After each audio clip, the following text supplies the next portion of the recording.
Well, hey, y'all. Welcome to another episode of The Shed Life.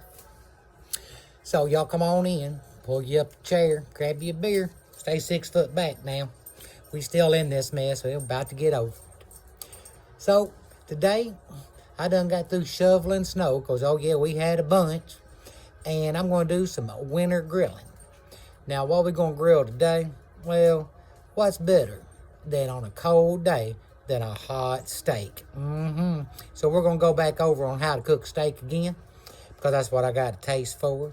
So y'all hold on. We're about to get this show on the road. Well, all right now. So we got the charcoal in the chimney getting nice and smoky. And I want y'all to just check that snow out. Look at all that. And for you novice grillers, there is a difference between winter grilling and summer grilling. Now, during the summer, well, you drink beer to cool off. During the winter, well, you drink beer to stay warm. Ain't beer just a wonderful thing? It's like this Alabama neck blanket I got. Ooh, gets back to my neck just as toasted warm. So, today we're going to be doing some ribeyes. Now, let's go back over how we do them. And we took those ribeyes yesterday, and we packed them down with some kosher salt and put them in the refrigerator on a rack so they could air out. So it dries them out real good. Gives it a good aged taste. We'll be getting those out here in a bit. Of course, we're going to put shed rub on them. And then we'll go over some other fine points on how to cook a fine steak. Let's have a look at the trick dog. Now, she thinks her job is to protect the birdseed from the birds. And there is a bunch of birds out. We like feeding them little suckers. There she goes. She's going after one now. Now, watch here in a bit. She's going to come back and she's going to bust a covey. Lost her. So, charcoal's getting just about ready. And over here, there's old Smokey. Over here, I have some hickory limbs. Now, there's a hickory tree up on the tracks, and it's fallen down, so I went and cut a bit of it off because right now I can't get any hickory slabs. That's what I like to use. So, right now, we're going to open up old Smokey. Get ready for it. Oh, and the angels sing, as always. Now, we're going to lay them hickory limbs right down in here, and we'll put that charcoal right over top of it just as soon as it gets ready. And we're going to be starting grilling here before too long, I hope. So we're going to give you a little lesson on grill maintenance here. Now, you see, down here I cleaned that out. But my ash pan is starting to look a little rough. Got a little rust on her there as she caved in. It's because we use this thing so much.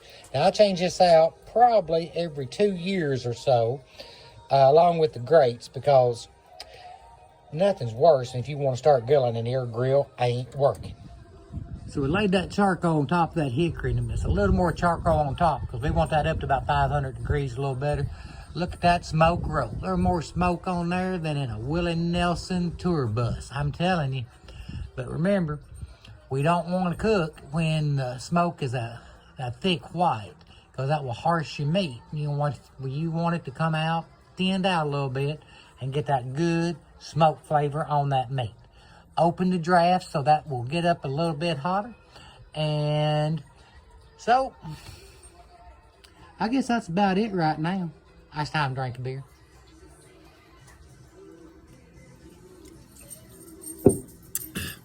It's important to combat hypothermia when you're outside. So, dress appropriately. Get you an Alabama neck blanket. And make sure you got plenty of beer. Well, all right.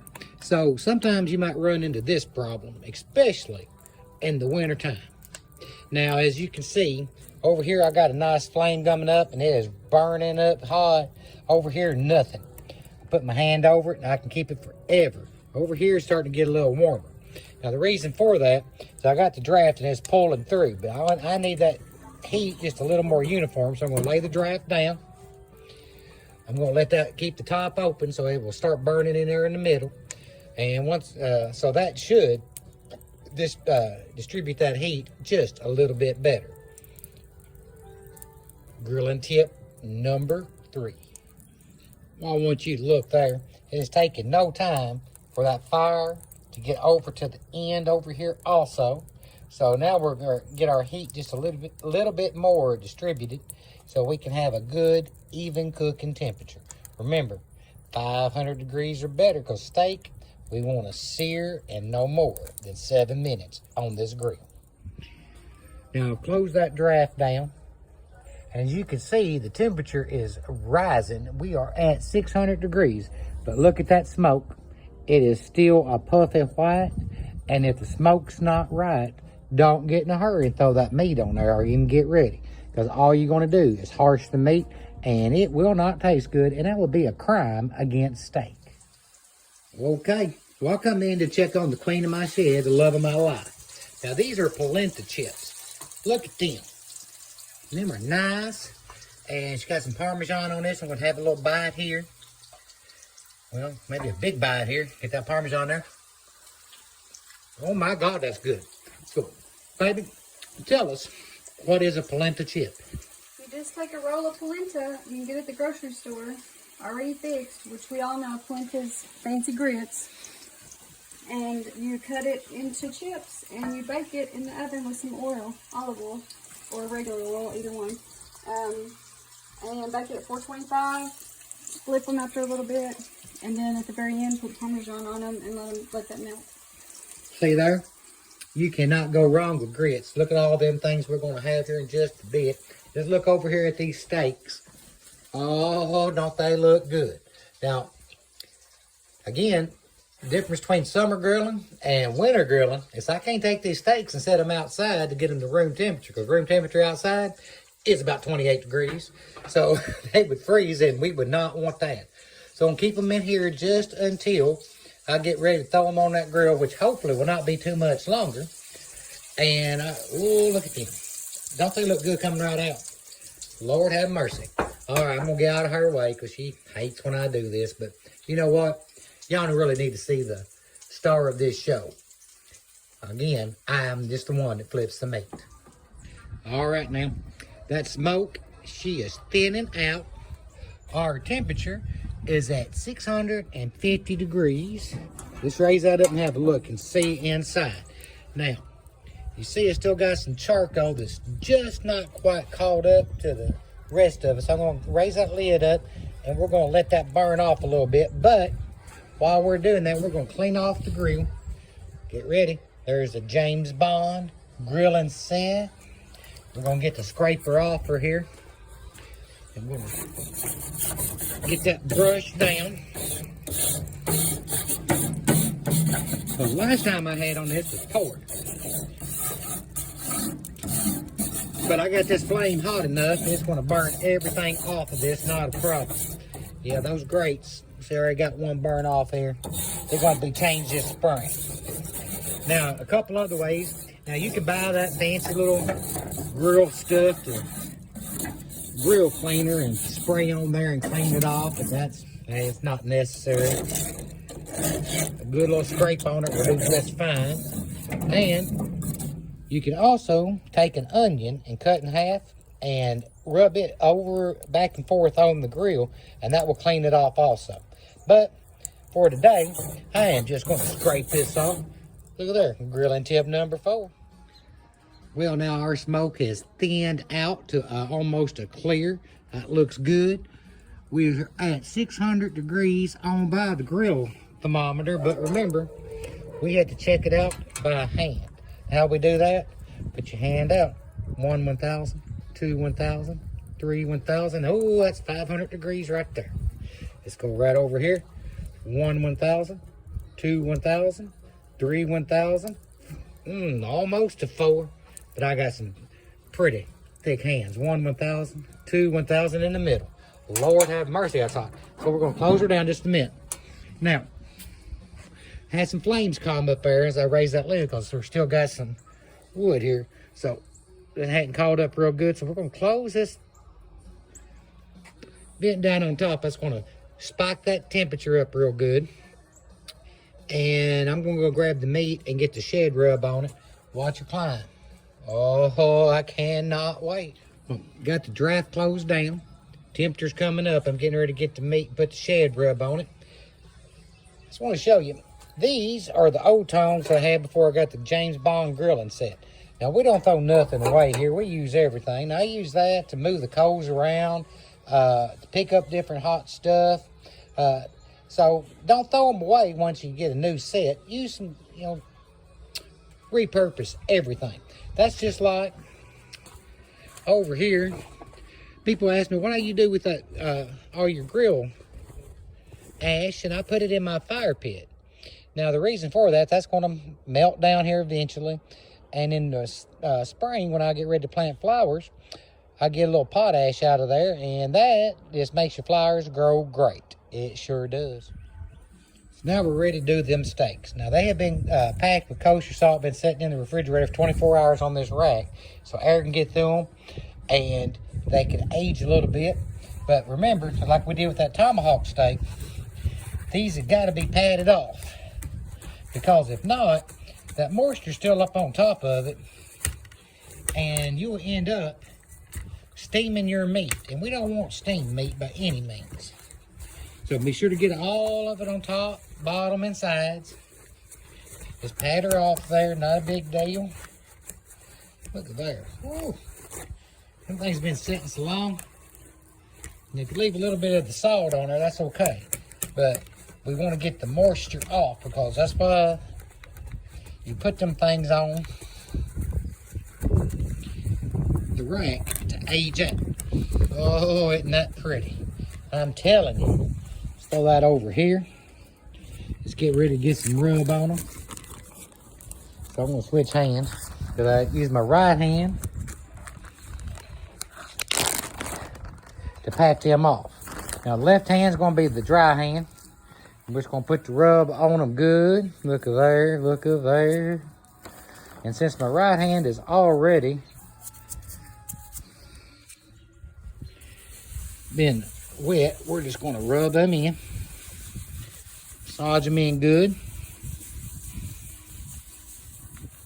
Flip them over and do the same thing. I have to hurry up. Well, it's cold out here, and this meat is already getting cold. Don't want cold meat on the grill. Nope. All right, there we go here. Now, all that stuff is falling through the middle. We are going to grab out here in just seconds. I get the pan out.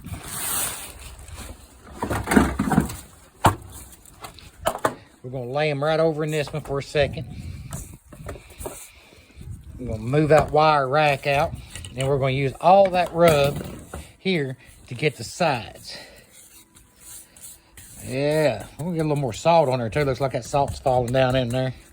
Can't beat that. Now, that's a trick to get a good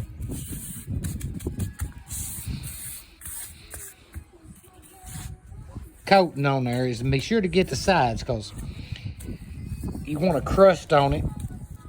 And I'm going to tell you, this rub makes a great crust on your meat. And we don't want to waste any of it at all, because it's that good. Look at it good. Just pat her in there. Pack her in. There we go. I'm just going to lay them over here for a second, because I like doing this. Oh, got a little bit more on that side I didn't get. Didn't get that good. Didn't get that good. Now we're looking fine. So what I like to do is open up the grill. We're going to have a little bit of smoke on it. But this rub will help season all that up. Now you're going to get a little flame. That's okay. That's not going to hurt a thing. I guarantee it. Close her down. Let that burn in. Woo! I wish you could smell that. That smells wonderful. All right, I'm getting ready to put this meat on here in just a bit. So we got the steaks laid up on the grill. They looking good. And we'll close her down, because if you're looking, you ain't cooking. I think that was grill tip number 5. I'm gonna leave that draft open, because I need the heat to come up there just a little bit more. Now, you gotta watch when you're cooking in the wintertime, because the temperature drops pretty quick if you raise that up, because it is cold out here. So just keep an eye on the meat. We're going to kind of peek at it here in about a couple minutes, and then from there, I can judge it out. All right, the meat's been on there for a couple minutes. We're gonna have a look at the bottom. That's looking pretty good. But when you move them to a hotter side. Let's have a peek at this one. Oh yeah, it looks good. And one more here. How's that looking? Oh my God, that's looking fine. So about one more minute here, I'm going to guesstimate, and then we're going to flip these things over. All right, let's have a look at this other side here. Going to flip that way. We're going to do the tried and true finger test. Oh yeah, that feels good there. Let's flip this one. Do a little finger test on it. Oh yeah, buddy. This one. Oh, that's got nice. Look at the color on that. Let's finger test it. Perfect. Put them down here for just a bit more. And I think we're getting ready to eat here in a bit. Well, okay, let's go over that finger test one more time. Hang on.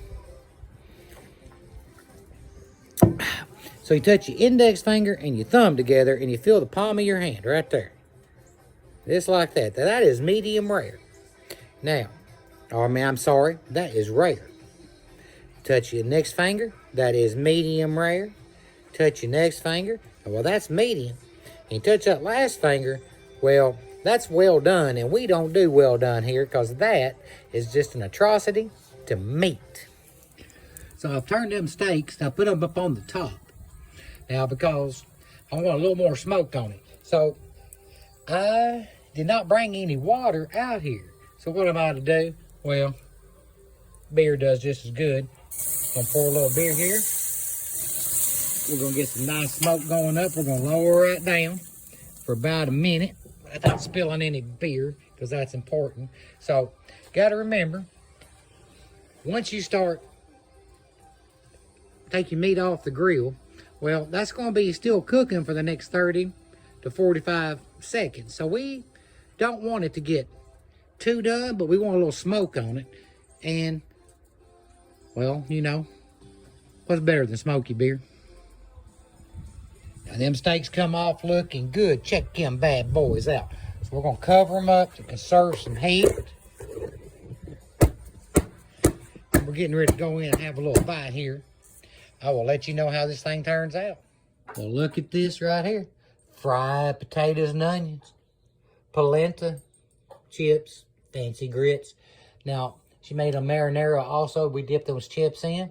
And check that steak out. And, of course, Sam Adams. Oh, Lord, I cannot wait. Well, there you have it.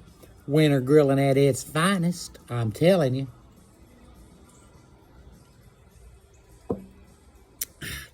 Them steaks were cooked perfectly medium rare. Now, the queen of my shed, she made those polenta chips. Fancy grits with Parmesan on top of them. Oh my God, they were good.